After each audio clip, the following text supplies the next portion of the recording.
A brand new wildfire just broke out on the Big Sur Coast, and it's burning less than 30 miles from a fire that's already been going for over 2 weeks.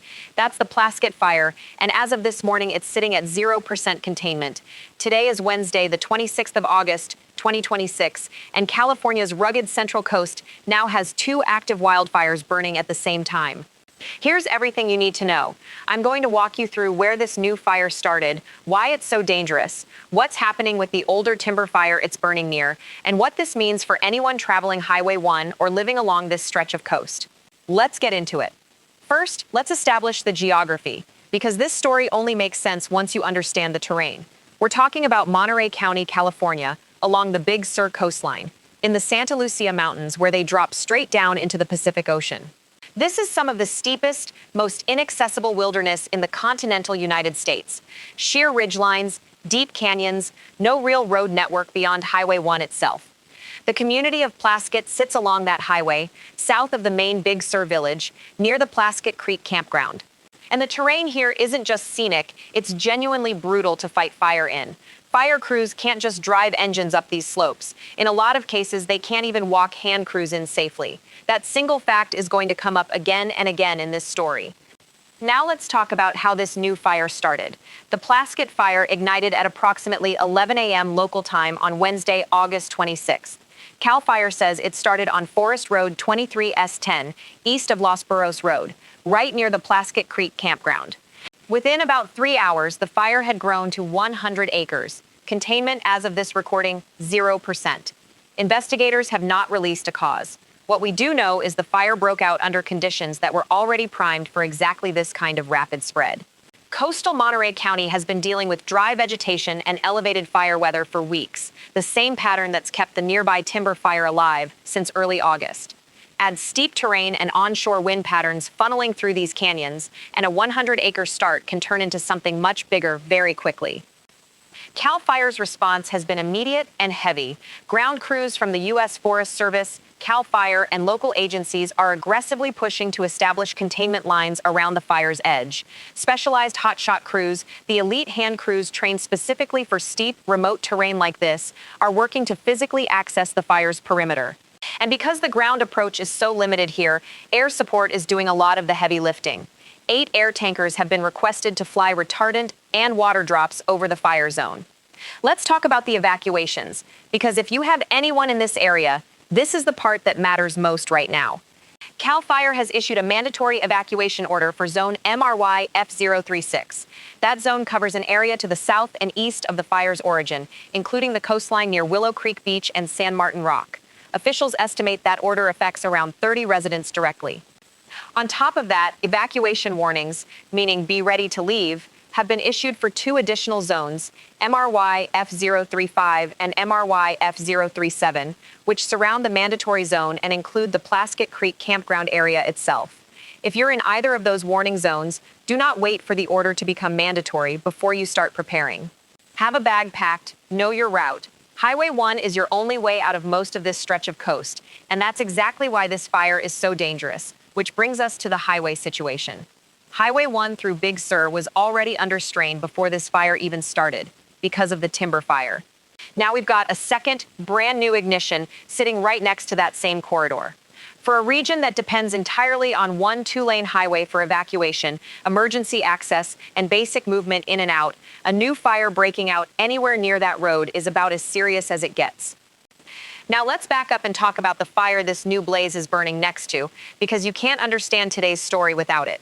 The timber fire has been burning in the Los Padres National Forest since the night of August 8, more than 2.5 weeks now.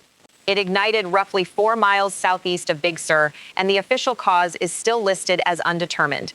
This fire grew fast in its first days, jumping from a few hundred acres to over 3,000 within 48 hours, then past 5,000 within the first week and a half.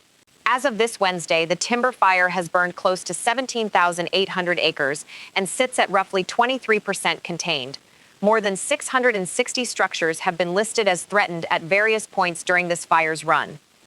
That containment number matters. 23% means crews have made real progress. This isn't a fire spiraling completely out of control anymore, but it also means more than 3/4 of this fire's perimeter is still not secured.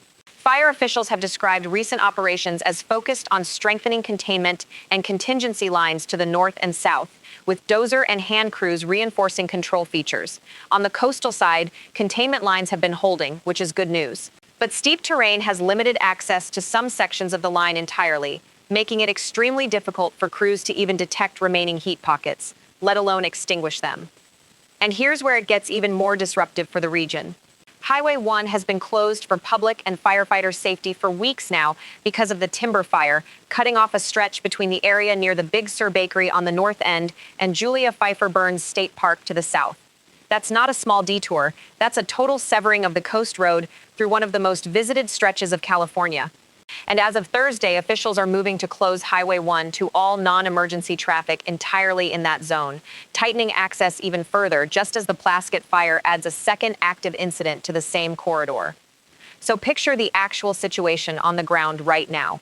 You've got an established fire, still less than a quarter contained after more than 2 weeks, sitting on one side of a closed highway. And now a brand new fire, 0% contained, less than 30 miles to the south, on the same highway, in the same kind of terrain, under the same dry conditions. Different fires, different ignition points, but the same underlying vulnerability, a coastline with almost no road redundancy and wilderness that firefighters can barely walk into. Let's talk about the terrain factor a little more, because it's the single biggest reason both of these fires have been so hard to fully contain. The Santa Lucia Range along Big Sur isn't like the grassland and brush country you see in a lot of western wildfires. These are steep, forested canyons with limited road access, meaning heavy equipment like bulldozers can only work certain sections, and hand crews often have to hike in over extremely difficult ground just to reach the fire's edge. Helicopters and air tankers become absolutely critical in country like this because in a lot of cases, they're the only way to get water or retardant onto flames that ground crews simply cannot physically reach. That's exactly why you're seeing such heavy air resource requests on the Plaskett Fire already. 8 tankers on a fire that's only been burning for a few hours. Incident commanders here know from weeks of fighting the timber fire right next door exactly how unforgiving this terrain is, and they're not waiting to find out the hard way twice. Now let's talk about what's driving fire behavior across this whole stretch of coast right now, because it isn't just one bad day. Coastal Central California has seen an extended stretch of dry conditions heading into late August, the kind of pattern that primes brush and timber fuels after a long dry season. Add typical late summer onshore wind patterns that get funneled and accelerated through these canyon systems, and you get exactly the kind of unpredictable, fast-moving fire behavior that's defined the timber fire since it started, and that crews are now bracing for with Plasket. Let's talk about the broader picture here too, because this isn't happening in isolation. Nationally, 2026 has been an active wildfire year across the country. Firefighters nationwide have already responded to more than 50,000 wildfires, burning well over 7 million acres this year alone. California's Central Coast, Texas ranchland, the Pacific Northwest, multiple regions have been dealing with significant fire activity simultaneously. The Plasket and timber fires are part of a pattern playing out across the West this season, not an isolated event. Now let's talk about resources and response, because the mobilization here has been substantial. On the timber fire, personnel numbers have climbed steadily since ignition, from several hundred firefighters in the first days to well over 1,000 at the peak of operations, supported by dozers, hand crews, and repeated air tanker missions out of bases, including Hollister Air Attack Base, which has been serving as a tanker reload point throughout this incident. Estimated suppression costs on the timber fire alone have climbed into the tens of millions of dollars. On the Plaskett Fire, resources originally assigned to timber are being redirected to help establish the new fire's perimeter, which tells you how seriously CAL FIRE is treating this second ignition. Unified command between the Forest Service, CAL FIRE, and local agencies is coordinating both incidents simultaneously, in the same general geography, sharing air resources and personnel across 2 active fires at once. Let's talk road closures and access, because if you're anywhere near this part of the coast, this is critical information. Highway 1 remains closed through the timber fire zone, from the area near Big Sur Bakery on the north end down to Julia Pfeiffer Burns State Park. And that closure is expanding to all non-emergency traffic starting Thursday afternoon. On top of that, the Plaskett Fire is burning directly adjacent to the highway further south, near Plaskett Creek Campground. Los Padres National Forest also has an active closure order covering roads and trails throughout the broader timber fire area, a closure that remains in effect until that fire is fully declared out. If you are not a resident with an active reason to be in this corridor, do not attempt to drive Highway 1 through Big Sur right now. Emergency crews need that road clear, air operations are active overhead in multiple spots, and visibility can drop fast with active smoke in the area. Now let's talk about what typically happens next in a situation like this, and I want to be straightforward about what we know and what we don't. The Plaskett Fire is brand new. In the first hours of any wildfire like this, especially one in terrain this steep, growth can be extremely unpredictable.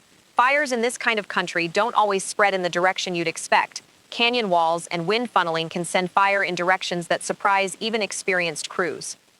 The best case scenario here is that the heavy air resource response CAL FIRE has already committed, combined with hotshot crews working the perimeter, gets meaningful containment lines established in the fire's first 24 to 48 hours, the way crews were eventually able to slow the timber fire's initial explosive growth back in early August.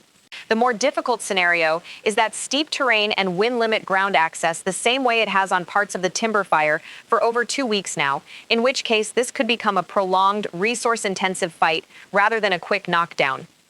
There's no model right now suggesting significant relief is imminent for this stretch of the California coast. Officials are watching conditions closely, but the underlying dryness that's fueled fire activity in this region all month isn't going anywhere in the next few days. Let's talk about what this means for the Big Sur community and visitors, because the human impact here goes beyond acreage numbers. Big Sur's economy runs heavily on tourism along that highway corridor.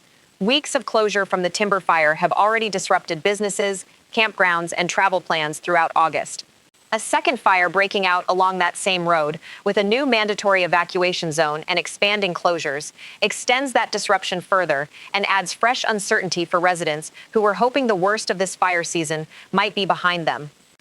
For the roughly 30 residents under the mandatory evacuation order right now, and the additional households in the surrounding warning zones, this is happening fast, on a Wednesday afternoon with very little notice, which is exactly how wildfire evacuations tend to unfold in country like this.